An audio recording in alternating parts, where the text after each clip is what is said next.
Assalamu alaikum. Hi everybody. My name is Fola. If you're new here, also known as Khadija Bespoke, you're welcome to my channel or welcome back if you are a returning subscriber. Today I want to share with you a tool that I have used multiple times professionally. If you've been sitting on a decision for so long and you can't seem to find a way to choose between multiple options that equally seem good to you, keep watching. This video will be a quick reference you can always come back to when you need to make a decision.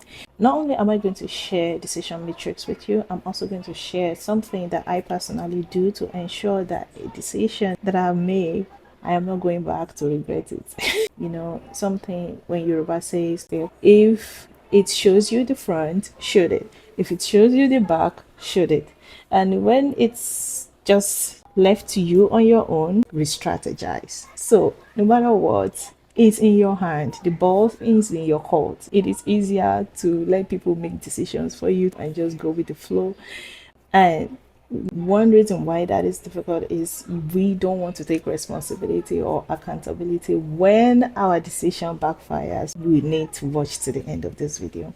Now, let's get into it.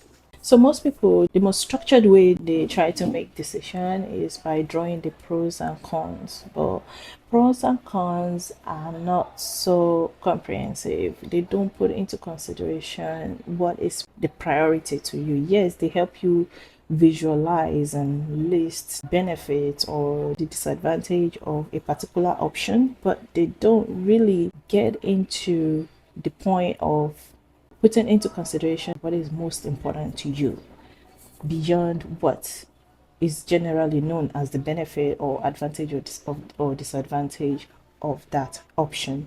So let me introduce you or reintroduce you, if you have known it before, to decision matrix. It's a tool I use with my clients a lot. However, I don't know why it has taken me so long to try and use it to make this decision. Don't worry, there is a template that I'm sharing with you in the description box, but you will need to watch to the end to know exactly how to use it. So here is how it works. Step number one is to list your options. For me, my option one is 9 to 5. And option number two is to focus on the report. Number two is to identify your criteria.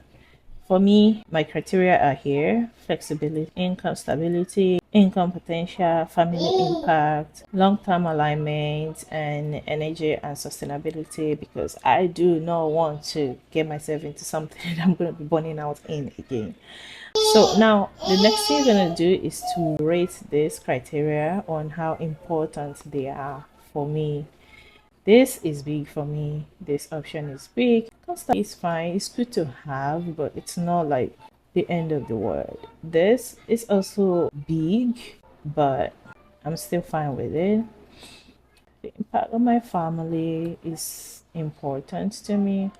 Long-term alignment, yes. I want to do something that counts, that contributes towards my end goal, my long-term legacy project. I need to, yes, I have to be in control of this. I have to be able to show up. It has to be something that I can genuinely show up to and I can handle in terms of the demand it takes on you physically, mentally, something that I can do for a long time, so to speak.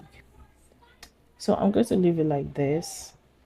Your option now gets a score on each of the criteria.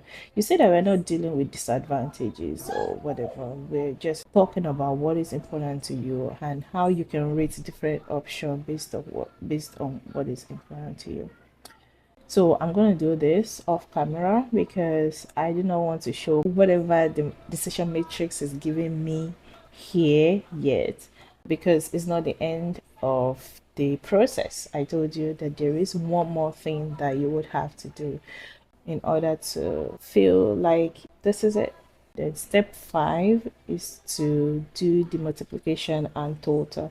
So for me now, all I have to do now is change the scores that are on 3, from 3 to 5, but this template will calculate it for you automatically. It's very simple to use, and I put some explanation here so that you can easily use this metrics. You don't need to be an analyst to be able to do this, and I simplified everything by creating that template for you. You can grab it and you can use it as you see fit. If you are using the template, it wouldn't even take you more than 30 minutes to sit down and just think about your options and about the criteria that matter to you. This is the part that I really wanted you to stay for. Because here's the thing, the decision matrix will give you clarity, but clarity alone doesn't give you peace. And a decision that I don't feel peaceful about, I don't think I will commit to it. So after decision matrix, there is one more step, and it comes from my faith. In Islam, we have a practice called Istikhara.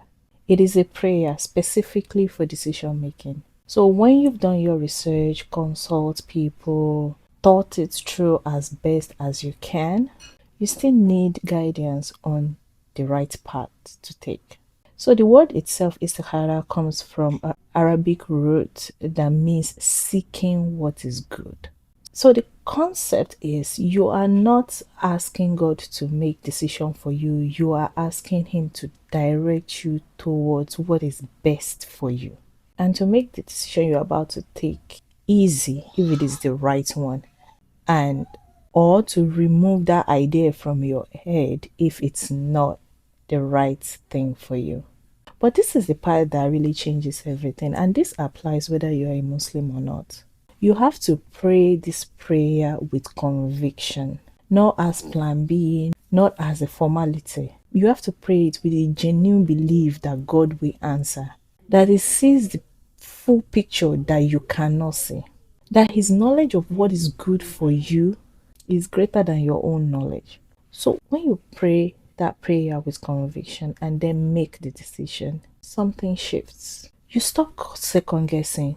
You stop replaying the scenarios in your head. Whatever the outcome of your decision is, truly that it is what is best for you. It is the best outcome because you didn't make the decision alone.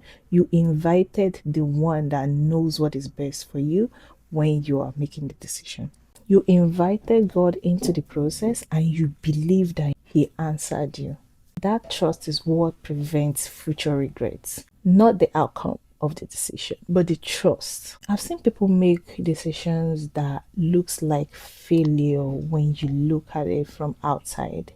Maybe the job didn't work out, the business didn't scale, or plan fell through, plan fell apart, and they were still at peace because they made a decision with intention, with prayer, and the belief that God was in it with them.